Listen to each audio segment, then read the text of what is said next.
W.F. Howes presents an unabridged recording of Joseph and His Brothers, Book 2, by Thomas Mann, narrated by Mark Elstob. Part 1. Tot. Beauty.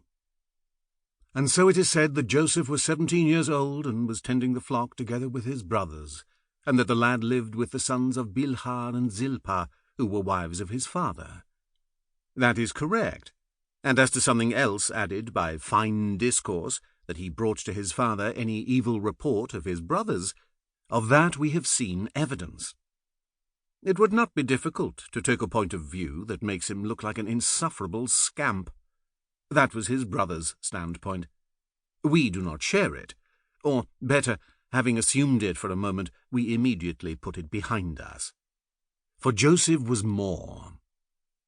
But these statements, being so precise, require, each in its turn, elucidation and clarification, so that a state of affairs compressed and shrunk by its having happened so long ago may now unfold fully. Joseph was 17 years old, and in the eyes of all who beheld him, the most beautiful among the children of men.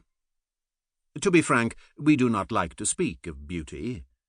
Does not the concept, the word, exude boredom?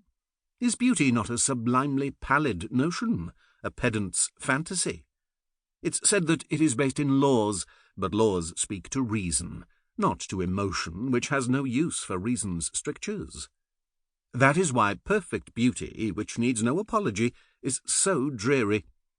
For emotion actually wants to find something it can forgive.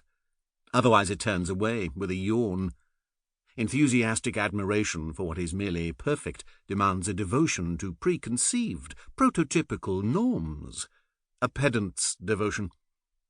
It is difficult to ascribe profundity to such preconceived enthusiasm. The law's bonds are external and didactic. Magic alone creates an inner bond. Beauty is magic worked upon the emotions, always half illusionary, extremely precarious and fragile in its very efficacy.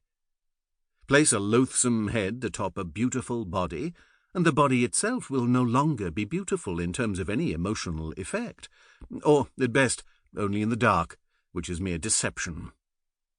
Deceit, trickery, fraud, how great a role they play in the realm of beauty. And why? Because at the same time it is suddenly the realm of love and desire. Because sexuality becomes involved. Sample complete. Ready to continue?